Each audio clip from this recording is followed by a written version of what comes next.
స్వామి మేము అయ్యప్ప స్వామి వారి దీక్ష తీసుకుంటున్నాం కదా, మా ఇంట్లో నిత్య పూజ జరుపుకోవాలి కాబట్టి పీఠం ఎలా పెట్టాలి అని అంటే, చక్కగా మీ ఇంటి దేవుడి ఇంటిలోనే ఒక పీట వేసి అందులో నల్లటి వస్త్రం వేసి బియ్యం వేసి స్వామివారి పటాన్ని పెట్టి ఒక కలసం పెట్టి కొబ్బరికాయ పెట్టి మామిడాకులు పెట్టి దాన్ని చక్కగా డైలీ బొట్టు మార్చి పూలమాల మార్చి చక్కగా తుడిచి ఆ పీఠం అంతా 40 రోజులు మేము ముట్టుకుంటే ఇంకా పడిపోతుంది, కదిలిపోతుంది, మేము ముట్టుకోం పీఠం అని చెప్పి చెత్త చెదారం చేయకండి. మనం మాల వేసుకుంటే ఉదయం సాయంత్రం స్నానం చేసేలా బొట్టు పెట్టుకుంటామో ఆ పీఠం కూడా శుభ్రంగా ఉండాలి. ఆ పటం జరిగిపోతే దేవుడు పారిపోతాడని అపోహలంతా పెట్టుకోకండి. పీఠం పెట్టి పూజ చేయాలి. విగ్రహాలు ఇప్పుడు నా ముందర పూర్ణాపుష్కల సమేతంగా మహాశాస్త్ర వారు ఉన్నారు. వారికి అభిషేకం చేసిన తర్వాత తుడిచి బట్టలు పెట్టి బొట్టు పెడతామా లేదా? మరి ఆయన పారిపోతారా?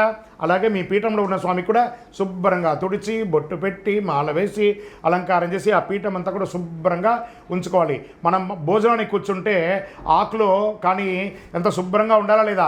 అలాగే ఆ పీఠం కూడా స్వామివారు నిత్య పూజలు అందుకునే పీఠం కాబట్టి శుభ్రంగా ఉండాలి. ఒక గురువుతో పెట్టించుకోండి. ఎవరైనా తెలిసిన వాళ్ళు సీనియర్గా ఉన్న వాళ్ళతో ఎలా పెట్టాలో, మీరు కన్యస్వామిగా ఉన్నవారు పెట్టుకుంటే మీకు అర్థం కాకపోవచ్చు, ఒక గురువు ద్వారా పెట్టించుకోండి, అర్థమవుతుంది.